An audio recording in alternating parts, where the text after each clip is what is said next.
Hey folks, it's Roy with Cook with Roy, and we're getting ready to make a delicious meatloaf. Meatloaf? Why? I don't like meatloaf. Yeah, a lot of people don't like meatloaf because when people have had it in the past, it's been dry and flavorless. So we're going to give you a few quick and easy tips on how to make it delicious, easy, and cheap. And with the prices of ground beef, right now, we got to keep our budget in order. So we're going to start off, we're going to have a couple pounds of ground beef. Now you say, wait a minute, all the recipes that you see online have ground beef and ground pork. Well, you know what? It's weeknight. I don't have ground pork. Ground beef works just fine. What are we going to make it to make it a little bit better though? We're going to do a trick that I've been seeing online and I want to check it out, and that is we're going to add a tiny bit of baking soda to the ground beef. I'll be right back. And we're back. So we're going to take a little bit of baking soda, actually just like a half a teaspoon. Sprinkle it on the ground beef. And with clean hands, let's just mix it up. Okay? And I don't really know what that does scientifically, but it's supposed to help the beef stay tender. So we'll see what happens. Will we notice anything? Okay. Making meatloaf using your hands, you gotta wash your hands a lot. So, just good practice. And it doesn't freak out your audience.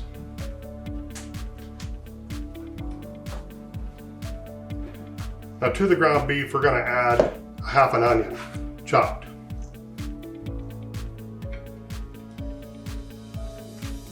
To that, we're going to add pepper, half a teaspoon, salt, half a teaspoon, garlic powder, half a teaspoon.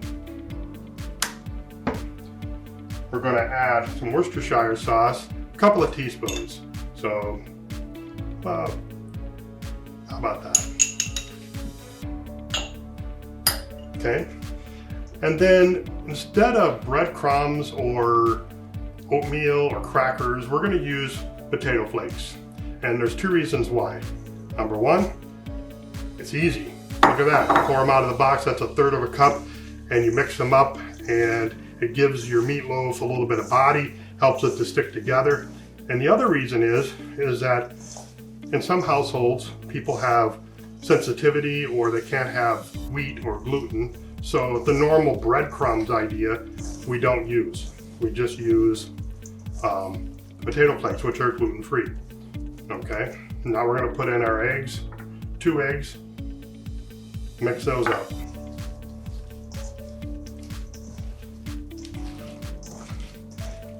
Of course, in every recipe that you see for meatloaf, they always talk about get in there with your hands, just mix it. These are the best tools. That's true, but I don't know. I never liked to play in the mud. So. Okay, I'm gonna wash my hands. We got one more ingredient to go, and then we'll be ready to put it in the oven. Okay, as I mentioned, we have one more ingredient to go, and that is recipe calls for tomato sauce, or you could use ketchup or what have you. But we're going to use just a regular tomato sauce, or pasta sauce. Put a little bit of extra flavor in there. It'd be kind of interesting to see how that goes. So we need 4 ounces. We're going to weigh that instead of trying to eyeball it.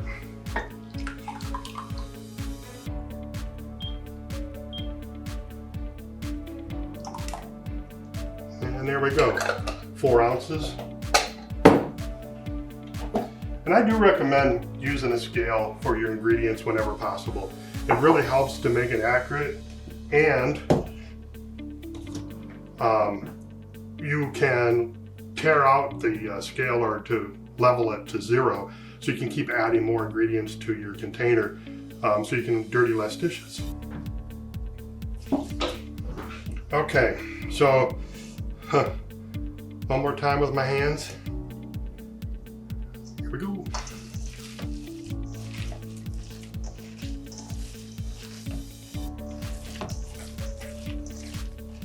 joy.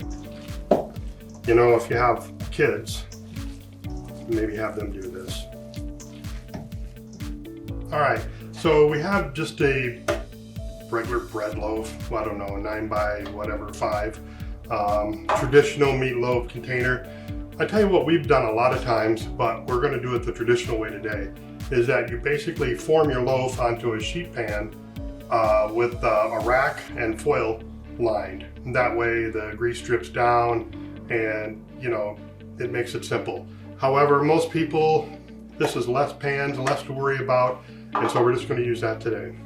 So we're just going to go ahead and put our meatloaf into the pan.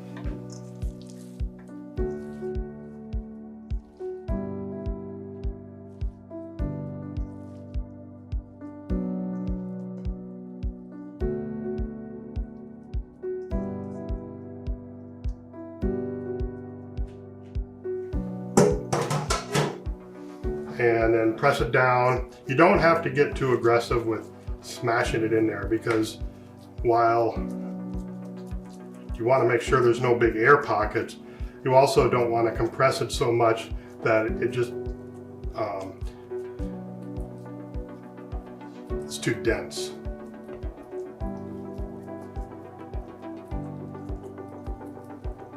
Okay, there we go. Now we'll make a glaze and put that on there before it's done, or if you don't like the glaze, you don't have to. But this is a quick and easy, simple, fairly inexpensive meal that's going to serve a number of people. So let's get that into the 350-degree oven, and we'll bake it until the temp inside is about 160, 165. You don't want medium rare meatloaf, that would be kind of disturbing. So we'll get that going. Be right back.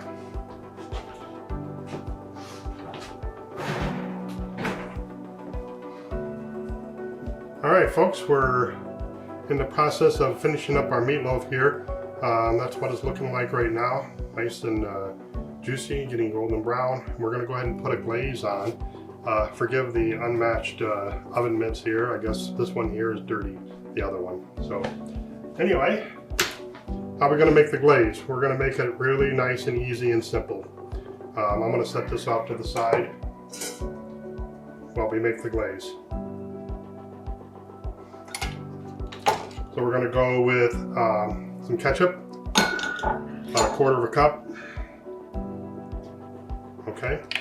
A little bit of salt and pepper, about 1/4 teaspoon of each. Some garlic powder. Do about 1/2 teaspoon. Onion powder.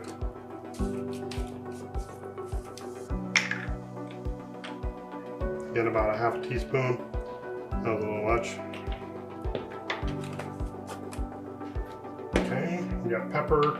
We're going to do a little bit of white vinegar, about 1.5 teaspoons, maybe a little bit more. And then 2.5 tablespoons of brown sugar. And as you can see, I'm not really measuring these perfectly. So that was more like 3.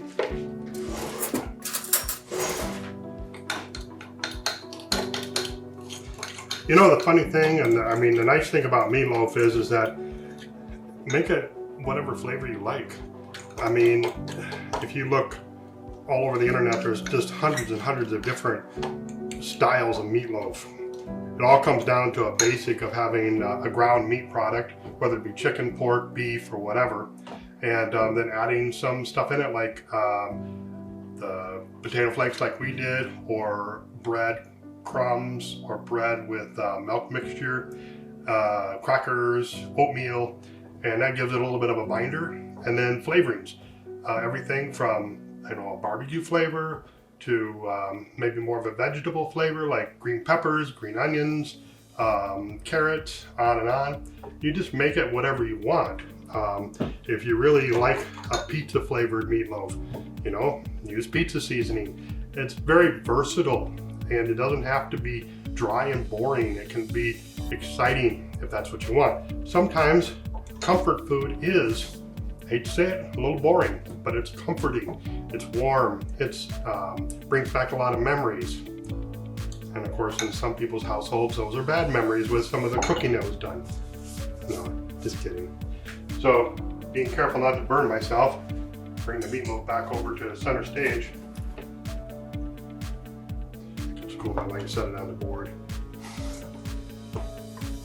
All right, so we have our sauce mixed up here and meatloaf there. Now again, if you have it out on a sheet pan, then you can glaze the whole thing, the top and the sides, if that's what you prefer. But again, we're trying to keep it really traditional today. And the other thing we need to do, and of course it's not there,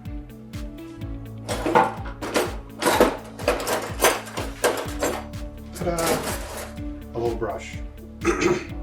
So we're going to go ahead and just put our glaze on.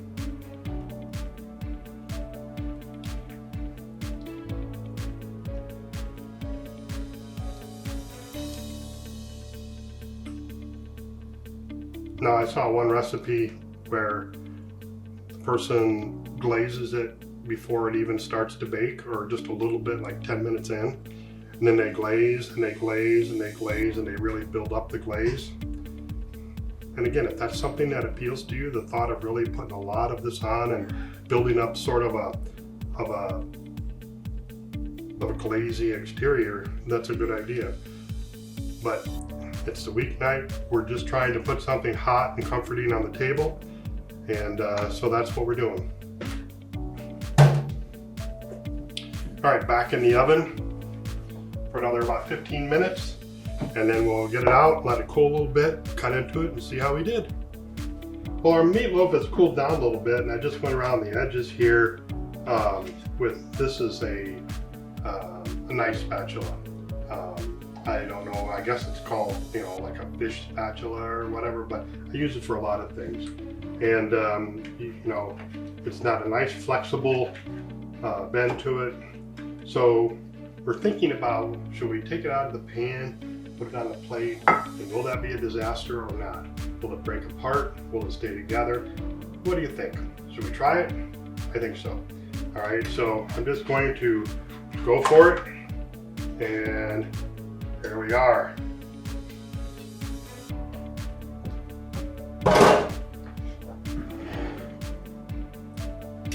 Nice, huh?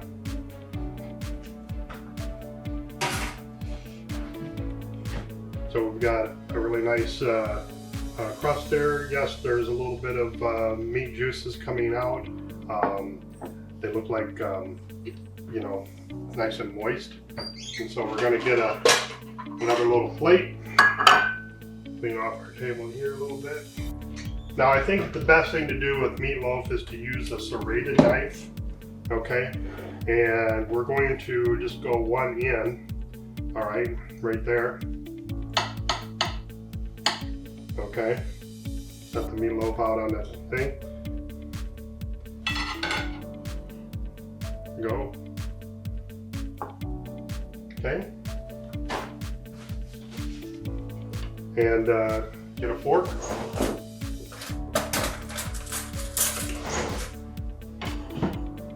Let's give it a try.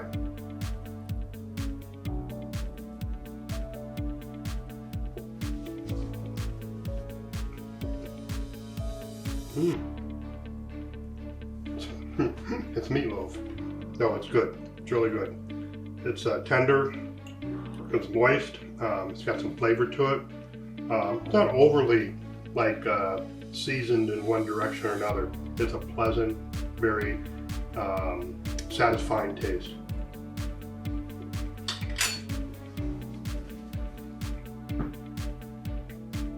And as you can see, it's really kind of holding together pretty good. It's going to make great sandwiches if you like that kind of thing. So let it cool and slice it thin, put it on bread. Delicious. And I think it'll be a great recipe for you to try. So thanks very much, guys. This is Roy with Cook with Roy. Simple, quick, and easy meatloaf. So this is Roy with Cook with Roy. And hey, enjoy the video. Hit the like button.